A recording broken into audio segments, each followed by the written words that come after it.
저는 어릴 때부터 이런 말을 자주 듣고 자랐습니다. 참 말을 잘한다. 그것을 좋게 말씀해 주시는 분들은 말을 조리 있게 또 재미있게 한다 이렇게 말씀해 주셨고, 또 안 좋게 말씀해 주시는 분들은 입만 살았다 이렇게 말씀하시기도 했는데, 제가 이 말도 잘하고 유머도 있고 하니까 주변에 늘 사람들이 많았고 말로 인해 얻은 유익이 많았습니다. 이 청년부 시절에 수련회를 갔는데, 제가 다니던 이 교회 청년 중에 매번 이 얼굴 화장을 진하게 하는 자매가 있었습니다. 그런데 이 수련회 기간에는 이 화장을 진하게 안 하는 거예요. 그 저녁에 기도회까지 마치고 이제 그 자매가 방에서 딱 나오는데, 기도를 해서 그런지 얼굴에서 빛이 나고 또 그날따라 얼굴이 너무 예뻐 보이는 거예요. 저도 모르게 그 자매한테 가서 화장 안 한 얼굴이 더 예쁘다고 제가 그렇게 말해 주었습니다. 지금 그 자매와 19년째 살고 있는 겁니다. 이곳에 계신 우리 청년들 잘 들으시기 바랍니다. 결혼하고 싶으면 말을 잘해야 합니다. 이 결혼의 비결은 말 때문에 하는 거예요. 이 결혼도 말 때문에 하는 거고, 이혼도 사실 말 때문에 하는 겁니다. 제가 이 가끔씩 보는 방송이 있는데 이혼 숙녀 캠프입니다. 이 이혼을 앞두고 또 상담받고 관계를 조정하는 프로인데, 여러분 오해하지 마세요. 저 아내랑 잘 지내고 있습니다. 그 방송을 보면 거의 대부분이 말로 인해 상처를 주고 받고 하면서 이 부부 관계가 어려워진 겁니다. 행복한 가정이 되려면 부부가 서로 말을 잘해야 합니다. 그래서 결혼하기 전에 배우자가 될 그 부모에게 가서 그 부모가 하는 말을 들어보라 이렇게 권하는 거예요. 부모가 서로 대화할 때 그 언어가 어떤지를 들어보면 배우자의 언어를 대충 파악할 수가 있습니다. 상대를 배려하는 말, 또 칭찬과 격려하는 말을 사용하는 부모, 그 밑에서 자란 자녀들은 말의 이 품이 다릅니다. 품격이라는 말이 있는데요. 지금 화면에 보시는 것처럼 품격이라는 말의 품이라는 한자는 저 보시는 것처럼 입구자가 몇 개 있습니까? 예, 3개가 모여 있습니다. 다시 말해 사람의 품격은 말이 만들어낸다는 말이죠. 말이 태도를 만들고 그 태도가 인격이 되는 겁니다. 오늘 또 이렇게 함께 예배 드리는 우리 초등학생, 또 우리 중고등부 학생들 잘 들으세요. 제가 요즘에 길거리에 나가면 우리 초등학생부터 중고등부 학생들 그 쓰는 말에 제가 깜짝깜짝 놀랍니다. 너무 거칠고 또 폭력적이고, 욕이 빠지면은 말에 느낌이 안 사는지 거의 말에 욕이 들어갑니다. 그런 말들 아무렇지도 않게 사용하는 것은 말의 영향력을 모르기 때문입니다. 여러분들의 친구들 한번 잘 살펴보시기 바랍니다. 모두가 그런 말 쓰는 것 아닙니다. 말의 중요성, 영향력을 아는 친구들은 그런 말들 함부로 사용하지 않습니다. 사람은 말하는 대로 살아갑니다. 말에는 힘이 있습니다. 말에는 영향력이 있기 때문입니다. 이번 생 망했다 그렇게 말하면 진짜로 망하는 것이고, 나는 존귀하고 보배로운 사람이다 그렇게 말하면 그런 인생을 살아가게 되는 것입니다. 오늘 우리 본문 말씀 잠언 18장 21절의 말씀 우리 다 함께 읽어보겠습니다. 죽고 사는 것이 혀의 힘에 달렸나니 혀를 쓰기 좋아하는 자는 혀의 열매를 먹으리라. 이 말씀은 혀 대신에 말로 바꿔도 무방합니다. 죽고 사는 것이 말의 힘에 달렸나니 말을 쓰기 좋아하는 자는 말의 열매를 먹으리라. 이런 말 있죠. 콩 심은데 콩 나고 팥 심은데 팥 나는 것처럼 불평의 말을 심으면 불평의 열매를 먹는 것이고, 원망의 말을 심으면 원망의 열매를 먹게 되는 겁니다. 반대로 감사의 말을 심으면, 축복의 말을 심으면 어떤 열매를 맺겠습니까? 감사와 축복의 열매를 먹게 되는 겁니다. 이 말에도 습관이 있습니다. 힘들어 죽겠네, 피곤해 죽겠네, 또 좋아도 죽겠네, 행복해 죽겠네. 이렇게 죽겠다는 말을 달고 살아갑니다. 사람의 목적은 사는 것인데 밥 먹듯이 죽겠다 이렇게 말하는 겁니다. 이 한국인들이 자주 사용하는 부정적인 언어 3종 세트가 있습니다. 아니, 근데, 내가. 여러분 이 단어 쓰세요, 안 쓰세요? 이 소통이 잘 되지 않는 사람들이 가장 많이 쓰는 단어입니다. 누가 말을 하면 그 말을 듣고 네, 그렇군요. 그럴 수 있겠네요. 이렇게 대답하는 것이 아니라 문장의 시작이 아니, 이거부터 나오는 거예요. 아니, 내 말은 근데 그건 아닌 것 같아. 내가 말이야. 이런 식으로 소통을 한다는 겁니다. 심한 사람은 이 세 가지 단어를 이어서 말합니다. 아니, 근데 내가 여러분, 이 말을 잘하는 건 말을 많이 하는 것이 아닙니다. 말에는 센스가 있어야 합니다. 뭐가 있어야 한다고요? 센스가 있어야 합니다. 가장 중요한 센스는 상대방의 말을 경청하고 그 말에 대한 존중과 공감과 긍정의 언어로 표현해 주는 겁니다. 어떤 아들이 이 엄마한테 반찬 투정을 했다고 합니다. 아빠에게 밥을 차려줄 때와 자기에게 밥을 차려줄 때와 그 반찬이 다르다라는 거예요. 그러자 이 엄마가 아들을 조용히 불렀습니다. 그리고 그 귀에 대고 이렇게 말했어요.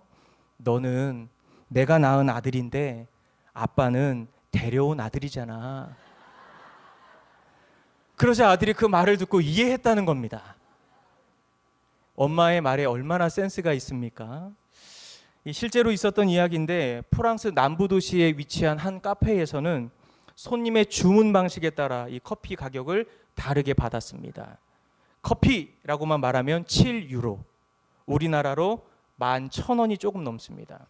그런데 커피 주세요라고 말하면 4.25유로, 또 안녕하세요, 커피 한 잔 주세요라고 정중하게 말하면 1.40유로. 여러분 어떤 커피 드시고 싶으십니까? 비싼 커피 드시고 싶으세요? 이것뿐 아니라 말을 잘하면 삶에 엄청난 유익이 있습니다. 특히 말하는 것이 그리스도인에게 중요한 이유가 있습니다. 말을 통해 하나님의 복이 흘러가기 때문입니다. 창세기 12장 3절 말씀 우리 같이 한번 읽어보겠습니다. 너를 축복하는 자에게는 내가 복을 내리고 너를 저주하는 자에게는 내가 저주하리니 땅의 모든 족속이 너로 말미암아 복을 얻을 것이라 하신지라. 아멘. 저와 여러분은 하나님의 자녀입니다. 믿으십니까? 하나님은 하나님의 자녀들에게 말의 권세를 주셨습니다. 여러분이 누군가를 향해 축복하면 하늘 아버지께서 그 축복대로 복을 주시겠다 약속한 것입니다. 질문입니다. 여러분 축복의 언어 일상 속에서 많이 사용하고 계십니까? 이 분위기 뭐죠?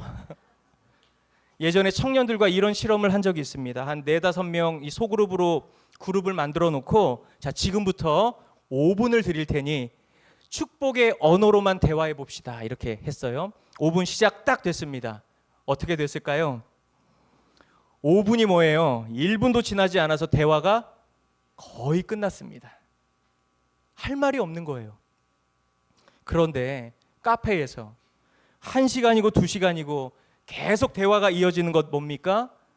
거의 남의 이야기고 험담입니다.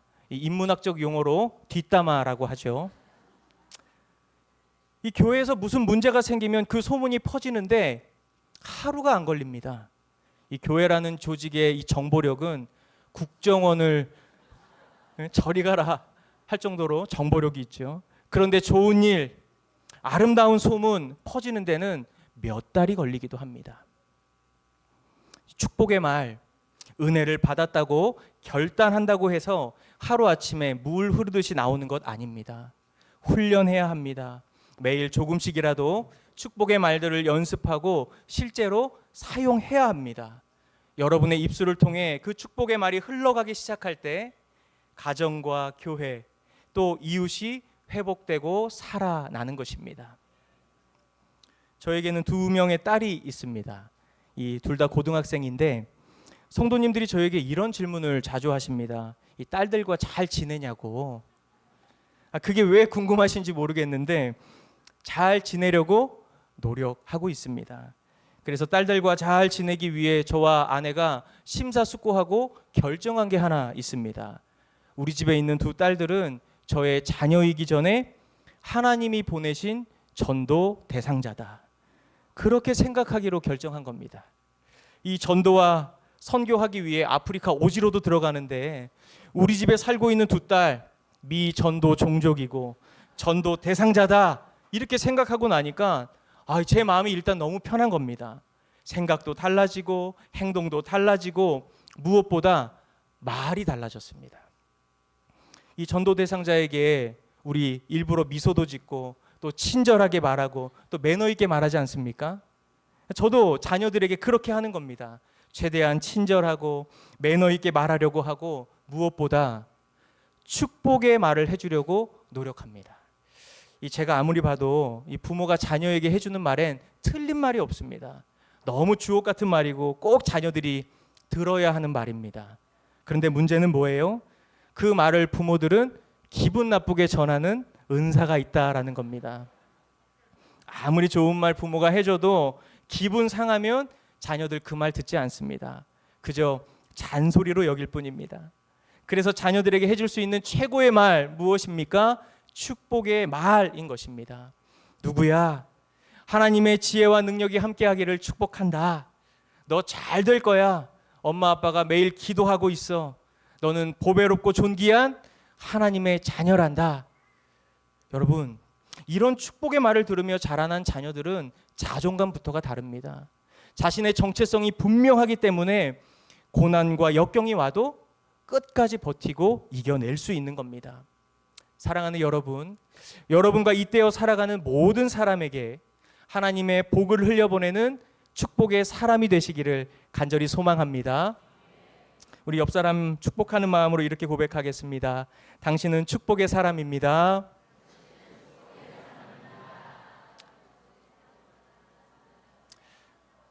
인생을 살아가면서 축복의 말과 함께 너무나 중요한 말이 있습니다. 그것은 믿음의 말입니다. 뭐라고요? 오늘 설교의 제목처럼 믿음은 말에서 시작되기 때문입니다. 예수님의 공생의 기간 중에 칭찬을 2번 하셨습니다. 2번 모두 이 유대인이 아닌 이방인이 가졌던 믿음에 대해 칭찬하셨습니다. 그 첫 번째가 백부장입니다. 백부장의 하인이 중풍병에 걸렸습니다. 백부장 하인을 치유하기 위해 적극적으로 예수님 앞에 나가 간청했습니다. 예수님, 그 간청에 응답하시고 직접 가셔서 고쳐주려고 하는데 그때 백부장이 이렇게 말하는 겁니다. 예수님, 저의 집까지 오실 필요가 없습니다. 그냥 이곳에서 말씀만 하소서. 그러면 내 종이 나을 것입니다. 이 놀라운 믿음의 말을 고백한 겁니다. 예수님이 뭐라고 대답하셨는지 우리 마태복음 8장 10절 말씀 같이 읽겠습니다. 예수께서 들으시고 놀랍게 여겨 따르는 자들에게 이르시되 내가 진실로 너희에게 이르노니 이스라엘 중 아무에게도 이만한 믿음을 보지 못하였노라. 백부장의 믿음의 말, 예수님의 마음 감동시켰고 하인도 치유되는 놀라운 역사를 일으켰습니다. 또 2번째는 가나안 여인인데 수로보니게 여자로도 소개되곤 합니다. 그 여자의 딸이 귀신에 들렸습니다. 여자는 딸을 고치기 위해 무리 중에 계신 예수님을 찾아 또 그 발 앞에 엎드려 딸을 고쳐달라고 간청했습니다. 그러자 예수님 이렇게 대답하셨습니다. 자녀의 떡을 취하여 개들에게 던짐이 마땅하지 않다. 충격적인 대답이죠. 자존심이 상할 수 있는 말을 들었음에도 여자는 다시 이렇게 대답을 합니다. 주님, 그렇습니다. 그러나 개들도 주인의 상에서 떨어지는 부스러기는 얻어 먹습니다. 예수님이 이 여인의 고백을 듣고 충격을 받았습니다. 그리고 이렇게 대답하셨습니다. 마태복음 15장 28절 또 함께 읽어보겠습니다. 이에 예수께서 대답하여 이르시되 여자여 내 믿음이 크도다 내 소원대로 되리라 하시니 그때로부터 그의 딸이 나으니라. 아멘. 백부장과 가나안 여자 모두 치유와 기적의 역사를 맛보게 되었는데 그 비결이 무엇입니까? 믿음의 말에 있었다라는 겁니다. 할 수 있거든이 무슨 말이냐? 믿는 자에게 능치 못함이 없느니라. 예수님은 병자들을 고치실 때도 믿음을 먼저 확인하셨습니다. 믿음의 말을 들으시고 역사하셨다라는 겁니다. 믿음의 역사, 말에서부터 시작됩니다. 우리의 입술을 통해 선포되는 믿음의 말, 하나님은 믿음의 말을 들으시고 그 믿음대로 행하시는 것입니다. 여러분 믿으십니까? 그런데 믿음의 말을 선포할 때 잘 분별해야 하는 것이 있습니다. 내가 고백하는 믿음의 말이 하나님의 성품과 속성에 부합하는 것인지를 먼저 분별해야 한다는 겁니다. 이번에 투자한 주식 오를 줄 믿습니다. 이번에 진행하는 사업 대박 날 줄 믿습니다. 이번에 산 로또 당첨될 줄 믿습니다. 여러분 이것 하나님을 믿는 것이 아니라 나의 확신을 믿는 겁니다. 어떤 신학자는 그것을 확신의 죄라고 표현하기도 했습니다. 믿음의 말이란 하나님의 성품과 속성을 신뢰하며 고백하는 겁니다. 제가 믿음의 말을 선포할 때니 여러분 믿어지시면 아멘으로 화답해 주시기 바랍니다. 하나님은 저를 절대로 포기하지 않으십니다. 하나님은 우리 가정을 지키시고 보호해 주십니다. 하나님은 나보다 나를 더 사랑하십니다. 하나님은 나의 문제보다 크신 분입니다. 하나님은 홍해를 가르시고 홍해가 갈라지지 않으면 나로 바다 위를 걷게 하시는 분입니다. 믿음의 말은 나의 확신이 아니라 나의 신념이 아니라 하나님을 신뢰하면서 어떠한 상황 속에서도 신실하시고 선하신 하나님 믿음으로 바라보며 고백하는 것입니다. 사랑하는 여러분, 어떠한 상황 속에서도 하나님만을 신뢰하며 살아가시길 바랍니다. 그 신뢰함 가운데 고백하는 믿음의 말들은 저와 여러분의 삶을 놀라운 기적으로, 놀라운 인생으로 이끌어갈 것입니다. 이제 말씀의 결론을 맺도록 하겠습니다. 마르틴 하이데거라는 철학자가 있습니다. 그 철학자는 이렇게 말했습니다. 언어는 존재의 집이다. 언어는 존재의 집입니다. 그 사람이 하는 말이 그 사람을 드러내는 겁니다. 그리스도인이라면 선하고 지혜롭고 아름다운 말을 해야 합니다. 또한 축복과 믿음의 말을 해야 하는 것입니다. 왜 그래야 합니까? 우리 민수기 14장 28절 말씀 다 함께 읽어보겠습니다. 그들에게 이르기를 여호와의 말씀에 내 삶을 두고 맹세하노라. 너의 말이 내 귀에 들린 대로 내가 너희에게 행하리니. 우리의 입을 지으신 하나님은 우리에게 말씀하시고 우리의 귀를 지으신 하나님은 우리의 소리를 다 들으십니다. 그리고 들으신 대로 행하시겠다 그렇게 약속하셨던 겁니다. 이 말씀 잘 기억하며 여러분의 인생 가운데 축복의 말, 믿음의 말을 통해 하늘의 열매가 가득 맺히는 삶이 되기를 바랍니다. 설교를 마무리하며 축복의 말씀으로 설교 맺도록 하겠습니다. 이사야 58장 11절의 말씀인데 잘 들으시기 바랍니다.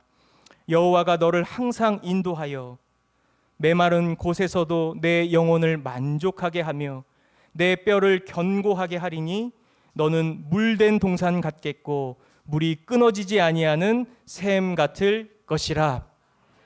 사랑하는 여러분, 하나님의 인도하심이 여러분과 늘 함께 있어 영혼의 만족과 몸과 정신의 강건함과 충만한 은혜가 물된 동산처럼 끊어지지 않고 영원히 함께 하시길 주님의 이름으로 축복합니다.